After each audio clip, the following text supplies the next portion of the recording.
Buenas, en esta charla veremos medidas de prevención para evitar la transmisión de COVID-19, criterios para el uso de los equipos de protección individual y las recomendaciones para el traslado de pacientes con sospecha o COVID-19 confirmado.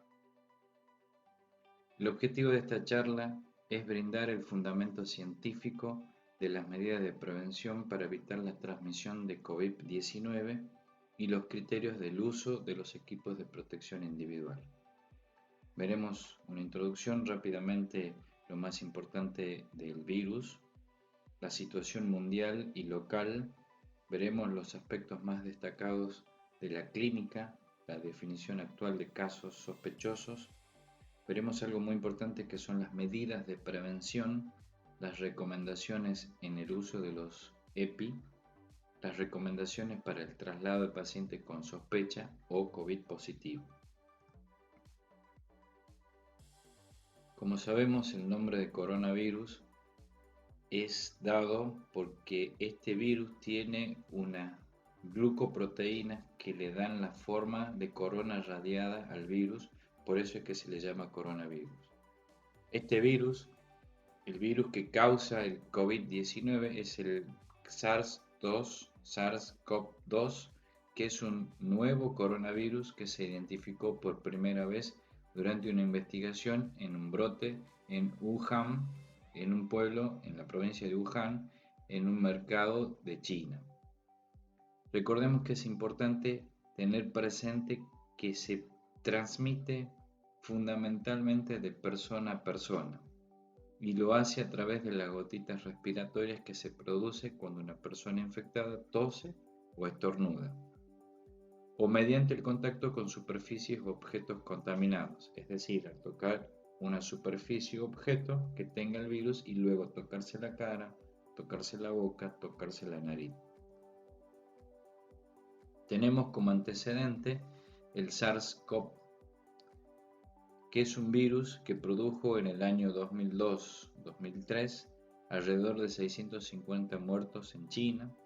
Luego tenemos el MERS, que es el síndrome respiratorio del Medio Oriente, que en 2012 produjo alrededor de 800 muertos con una tasa de letalidad del 35%, mientras que el SARS del 2002-2003 tuvo una letalidad del 10%. Actualmente el COVID-19, que es un coronavirus, un nuevo coronavirus, tiene hasta el momento una tasa de letalidad que ronda entre el 3 al 5%. Recordemos que los coronavirus son una extensa familia de virus que provocan cuadros respiratorios, sobre todo cuadros respiratorios alto, leve, pero que en algunos casos pueden provocar cuadros respiratorios bajos severos, como es el caso del COVID-19. ¿Cuáles son los síntomas? Los síntomas más frecuentes y más importantes es la fiebre, la tos seca, la congestión, la dificultad para respirar, el decaimiento general. Los síntomas del coronavirus podrían aparecer a partir de los 2 días de haberse infectado o hasta los 14 días después de la exposición. Como podemos ver aquí, tanto en los cuadros de gravedad moderada, gravedad severa y crítico, los 3 motivos de consulta o los 3 síntomas que aparecieron con mayor frecuencia es la fiebre, la tos seca y la fatiga generalizada. Pero estos forman parte del cuadro clínico frecuente. Recordemos también que hemos podido leer y hemos podido ver algunos videos de algunos especialistas donde describen también la presencia de diarrea debido a que, como nosotros sabemos, este es un virus que se une a receptores de la angiotensina 2, el ACE2, que se encuentra tanto en el aparato cardiovascular como en el riñón y en el aparato respiratorio. Debemos tener en cuenta de que si bien este virus puede infectar fundamentalmente al aparato respiratorio, en algunos casos estos virus pueden también infectar el aparato digestivo y producir diarrea. También hay alguna evidencia científica que describe la presencia de alteración del gusto o de alteración del olfato. Pero vuelvo a repetir que el cuadro más frecuente que se ha presentado en las diferentes evoluciones sigue siendo la fiebre, sigue siendo la tos y sigue siendo la fatiga. Con respecto a la transmisión, este es un virus que tiene una alta infectividad, tiene una R0 de aproximadamente 3, y si nosotros lo comparamos con el virus de la influenza, que tiene una tasa de infectividad menor, es decir, de aproximadamente del 1, vemos que este es un virus que tiene una mayor transmisión que el resto de los coronavirus y que el resto de los virus de la influenza. Se transmite fundamentalmente a través de las gotitas respiratorias, y hay algo muy importante que estudios recientes han determinado que aproximadamente el 50% de los casos se contagiaron al estar en contacto en la etapa presintomática de pacientes ya infectados. Hay una vía, como les decía recién, hay una vía poco probable, que es a través de la vía fecal, y la vía perinatal todavía no está determinada, si bien sigue estando en estudio.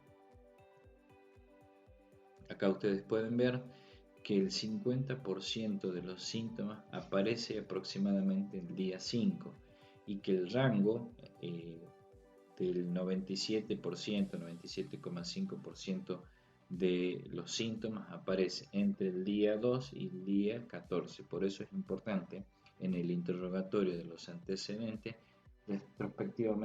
averiguar si retrospectivamente estuvo en alguno de estos lugares donde hay circulación viral o estuvo en contacto con un caso sospechoso. ¿Cuál es la situación mundial? Al día 30 de marzo vemos que hay 857.487 casos confirmados, con una mortalidad de 42.107 casos de personas fallecidas, que esto habla de aproximadamente un 4,8% de letalidad. El virus actualmente se ha extendido a más de 157 países y representa, como podemos ver, una preocupación mundial. ¿Cuál es el comportamiento del virus? Vemos que el 80% de las personas infectadas tiene una evolución leve, el 14 al 15%, según las diferentes estadísticas consultadas, puede tener una evolución moderada, y que entre un 5 y un 6% la evolución es grave. Tiene una tasa de letalidad media general a nivel mundial que varía entre el 3 y el 5%, y que va a ir variando dependiendo de los grupos etarios, a ser aproximadamente del 18 al 19% por arriba de los 80 o 70 años. Ustedes pueden ver acá el mapa de las zonas calientes donde mayor casos de coronavirus se están presentando a nivel mundial. ¿Cuál es la realidad local? Al día 30 de marzo podemos ver que hay 182 muestras tomadas, de las cuales dieron positivo en 15 oportunidades, en 15 muestras, de las cuales 118 dieron negativas, y todavía quedan 49 muestras con resultado pendiente. Y un dato para tener en cuenta es que el día de hoy tenemos 1.862 personas detenidas por violar la cuarentena obligatoria. ¿Cómo se está comportando acá en Tucumán? El 67% de los casos registran algún antecedente de viaje a las zonas con circulación o haber estado en contacto estrecho con algún caso positivo. El 53% son varones, es decir, que se comporta como en el resto del mundo, donde el coronavirus afecta un poco más a los varones que a las mujeres. El promedio de edad acá en Tucumán es muy bajo, un 43%. Se registró comorbilidad en el 33% de los casos. 4 pacientes fueron internados. En la actualidad continúan 2 pacientes internados, 2 fallecieron. Pero un dato no menor es que de los 2 pacientes que fallecieron, hay uno de los pacientes, que es justamente el primer paciente que se internó, no presenta comorbilidades conocidas. Es decir, que debería indagarse un poco más a ver si presenta alguna comorbilidad que no estaba siendo conocida al momento del ingreso a la terapia. Podemos ver que la distribución de casos es la siguiente. 6 de estos casos están en Tucumán, en San Miguel de Tucumán, 5 están en Yerbabuena, tenemos uno en Aguilares, uno en Alderetes, uno en Van del Roselí y uno en Monteros. Esta es la definición de caso sospechoso actual. Recordemos que la definición ha ido variando dependiendo de las distintas etapas epidemiológicas o dependiendo de las distintas fases epidemiológicas para esta pandemia acá en la Argentina.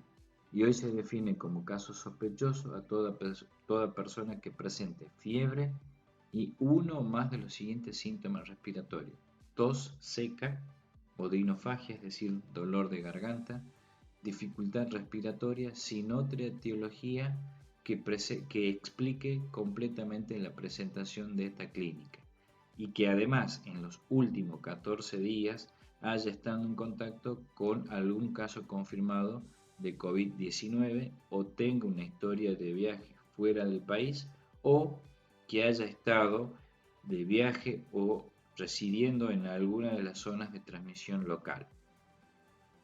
Se define como contacto estrecho en la comunidad al personal de salud o cualquier persona que haya estado proporcionando cuidados a un caso probable o confirmado mientras el caso presentaba síntomas y no hayan utilizado medidas de protección personal adecuadas. También se contempla o se considera caso de contacto estrecho a cualquier persona que haya permanecido a una distancia menor de 2 metros, por ejemplo, aquellas personas que conviven con los casos sospechosos, en el caso de un probable o confirmado mientras este caso presentaba síntomas, o en aquellos que han trabajado con un caso confirmado en estrecha proximidad o que han compartido una misma aula o un mismo recinto de un caso confirmado. En el caso de los aviones o de los colectivos, son todos aquellos pasajeros que estén sentados en un radio de 2 asientos a la redonda del caso sospechoso, 2 adelante, 2 atrás, 2 hacia los costados, se lo considera contacto estrecho. Y también, como caso sospechoso, a todo paciente con diagnóstico clínico y radiológico de neumonía sin otra etiología que explique el cuadro clínico, y todo personal de la salud que presente fiebre y otros síntomas respiratorios como lo que dijimos inicialmente: tos, dolor de garganta o dificultad respiratoria. Acá recordemos un poco esta diapositiva donde marcamos que hay un estudio que establece que el 50% de los casos se contagiaron al estar en contacto con un infectado en su etapa presintomática. Y esto, sumado a que es un virus que tiene una alta infectividad y que se produce a través de las gotitas respiratorias, esto es importante porque en esa etapa de presintomática sigue haciéndolo a través de las gotitas respiratorias que uno emite cuando habla, o en el caso de las gotitas que pueden quedar en el vaso, en los utensilios. Por eso es importante siempre tener en cuenta estas medidas de prevención: mantener la distancia social entre 1 y 2 metros, más de 2 metros si es posible, la higiene de manos, el evitar tocarse la cara, no compartir elementos personales como vaso, cubierto, bombilla de mate, etc. Evitar toser, y si tenemos que toser, hacerlo en el pliegue del codo, ventilar los ambientes, la casa, el trabajo. Y una de las estrategias de salud pública que hasta acá va demostrando tener buenos resultados es la cuarentena social obligatoria, que tiene como objetivo llegar a tener un aplanamiento de la curva de infectividad y de casos clínicos que se presentan. criterios para el uso de los equipos de protección individual y protocolo en el uso de los tipos de EPI. Antes de presentar las recomendaciones que nosotros tenemos, me gustaría hacer mención de este artículo que propuso el Ministerio de Sanidad de España, donde expone las medidas excepcionales ante posible escasez de EPI y establece algunas alternativas en situación de crisis. Ellos establecen acá claramente dos tipos de pacientes con sospecha o confirmado de coronavirus. En un paciente podemos ver que este paciente tiene colocada un barbijo quirúrgico y en el otro paciente no tiene colocado un barbijo quirúrgico. Las recomendaciones para el personal sanitario es que si va a estar más de 2 metros no es necesario ningún tipo de protección, no es necesario utilizar barbijo, sí la higiene de manos. Ahora, si el personal de salud está entre 1 y 2 metros, en ambas situaciones, tanto el paciente como el que usa barbijo quirúrgico como el que no usa barbijo, es necesario cuando estamos entre 1 y 2 metros el uso de barbijo por parte del personal. Ahora, si estamos de 1 o menos metros en el paciente que está utilizando barbijo, es recomendable el uso de barbijo quirúrgico para el personal. Ahora, si el paciente no tiene protección, es decir, no usa barbijo, lo recomendado para el personal de la salud es el uso de barbijo el uso de barbijo N95. Más aún si se realizan procedimientos que generan aerosoles. En estos casos se utilizará los barbijos N95 más el resto de las recomendaciones de los equipos de protección individual. Y acá vamos a ver, este cuadro pertenece a las recomendaciones del Comité de Infectología Provincial, que a su vez se hacen eco en las recomendaciones de la OMS, de la OPS y del CDC, que vale la aclaración, en ninguna de estas recomendaciones tiene en cuenta la cofia y el cubrebota, que nosotros en nuestras recomendaciones internas, en nuestro protocolo interno, sí lo tenemos en cuenta, basándonos en las recomendaciones que hace la Sociedad Europea y la Sociedad Española de Emergentología. En este caso, en este cuadro ustedes pueden ver que en el chofer que solo conduce, que no está en contacto con el paciente, la recomendación es solo la higiene de manos y el uso de guantes. Ahora, cuando el paciente va a estar en contacto estrecho, cuando el chofer va a estar en contacto estrecho con el paciente, sí es recomendado, además del lavado de manos, el uso de guantes, camisolín, antiparra, uso de N95 solo en el caso de PGA, es decir, de procedimientos que generan aerosoles. Y si no hay procedimientos que generan aerosoles, se utiliza el barbijo quirúrgico. Al igual que en el enfermero y en el médico, las recomendaciones son las mismas: higiene de manos, guantes, camisolín, antiparra, barbijo quirúrgico, y en el caso de la generación de aerosoles, el barbijo N95. Es importante tener en cuenta, y para nosotros vuelvo a remarcar la importancia porque es el punto de corte para nuestro protocolo en el uso de los equipos de protección individual, tener presente lo que es PGA, la definición de PGA de procedimientos generadores de aerosoles. Y estos son toma de muestra, intubación, RCP, nebulización, oxigenoterapia de alto flujo, aspiración de secreciones, ventilación no invasiva y broncoscopía. Es decir, si voy a hacer un traslado en paciente donde yo tengo alguno de estos procedimientos, voy a utilizar un equipo, y si no lo voy a tener, o si el paciente no genera aerosoles o no hay un procedimiento que genere aerosoles, voy a utilizar otro tipo de equipamiento. ¿Cuáles son los equipamientos? El equipo tipo A, camisolín, barbijo quirúrgico, cubrebotas, cofia, antiparras y guantes.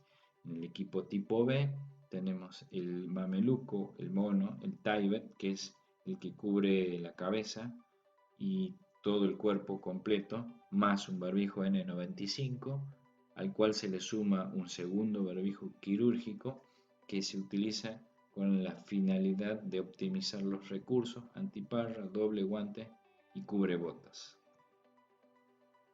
Y acá tenemos nuestro flujograma. Es importante, vuelvo a repetir, la presencia o no de PGA, es decir, de procedimientos generadores de aerosoles. Por un lado tenemos aquellos pacientes confirmados o sospechosos, vuelvo a repetir, confirmados o sospechosos, pero que no producen PGA y que están estables. Las recomendaciones serán higiene de manos, equipo tipo A, es decir, camisolín, barbijo antiparra, cofio, cubrebota y guantes, más las recomendaciones de traslado, que luego la veremos, más las de contaminación del móvil. Por el otro lado tenemos el paciente sospechoso confirmado que sí genera PGA y o crítico. ¿Y por qué hago la aclaración de que esté o no crítico? Porque de repente tenemos un paciente crítico, por ejemplo un paciente que está con dolor de pecho, COVID positivo o sospechoso o altamente sospechoso, pero que no genera gotitas o que no genera aerosoles y que durante el traslado hace un paro y yo necesito intubarlo, en ese paciente no tengo tiempo para tomar una opción diferente en el uso del equipamiento.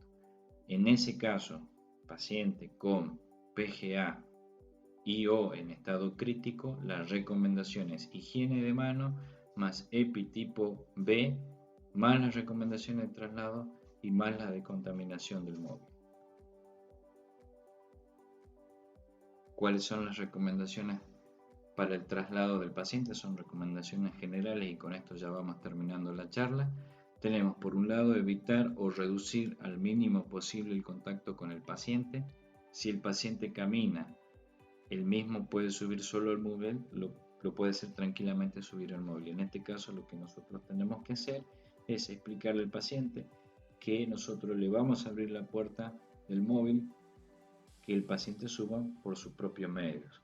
Si en la medida de lo posible trasladar solo al paciente, esto es importante, en la cabina asistencial, de ser posible no debe ir nadie más que el paciente. En el caso de los pacientes pediátricos y de ser absolutamente necesario, solo podrá subir un familiar y ese familiar va con barbijo. O sea, si sube el padre y el hijo, le ponemos al padre o a la madre, al único familiar que suba, solo en caso de necesidad, el barbijo al familiar también.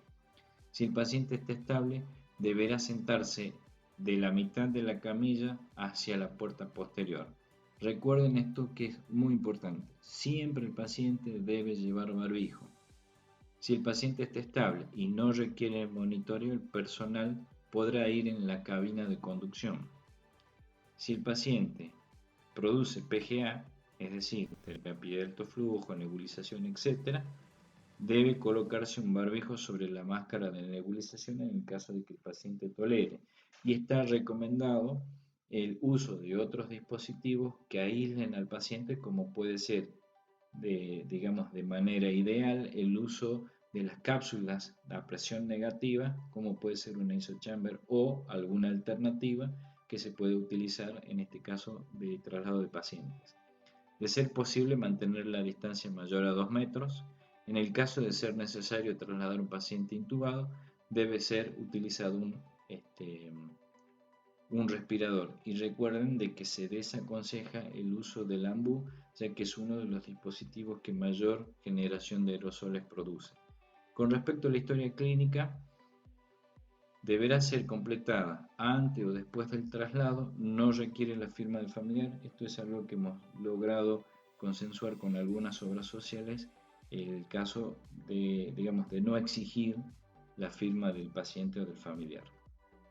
Y por último, sí, ya para terminar, el fundamento científico, la base científica de esta charla la hemos referido de la Organización Mundial de la Salud, de la OPS, del CDC, de las recomendaciones que hacen algunas sociedades de emergencia europea, la sociedad española, en fin, de la consulta de algunos especialistas. Bueno, consideramos nosotros que para la dirección de emergencia, para nuestro comité de docencia, que una de las herramientas más valiosas que podemos tener es la información, la capacitación. Así que bueno, muchas gracias por la atención y espero que esto haya servido para tener un poco más claro sobre todo lo que tiene que ver con la transmisión de este nuevo virus, de este nuevo coronavirus. Muchas gracias.